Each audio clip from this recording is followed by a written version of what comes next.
Hi Ola, mijn naam is Susie en ik ben de Leute. En we dachten so, wir wünschen Ihnen bis nach das letzte Bild wiesen, was wir noch von heute merken zu Weihnachten. Und ebenso werden bis nach Dankeschön sein für unsere Videos, immer weiter kicken, immer weiter drehen und unseren Channel noch kommen. Wir rechnen uns sehr viel in der Unterstützung und dann geht noch wieder eine frohe Weihnachten wünschen. Hat Ola ein gutes neues Jahr und dann sollen wir uns luda.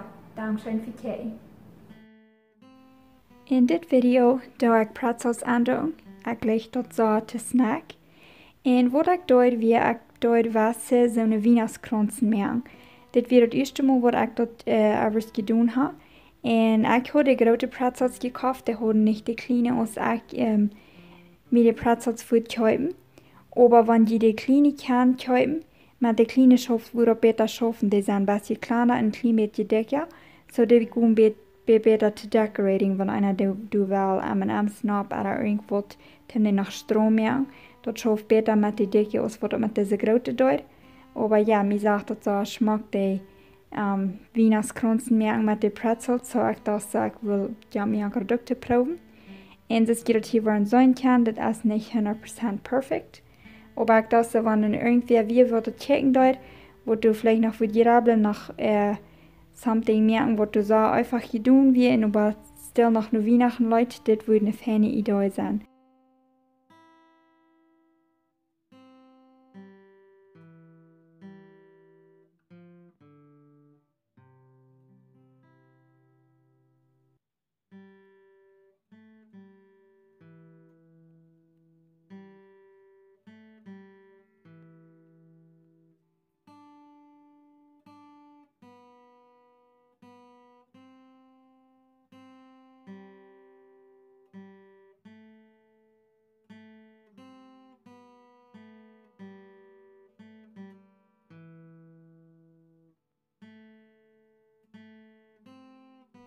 Wenn ich die Pretzels ist schon taub gestellt, in den Chocolates angedrückt, dann direkt die mit M&M's noch decorating. Wenn ich die M&M's die ich spuren habe, dann direkt dem Stützchen im Freezer nehmen, klein Stützchen anfrieren, dort die fein kalt und hart werden, dort die taub bleiben.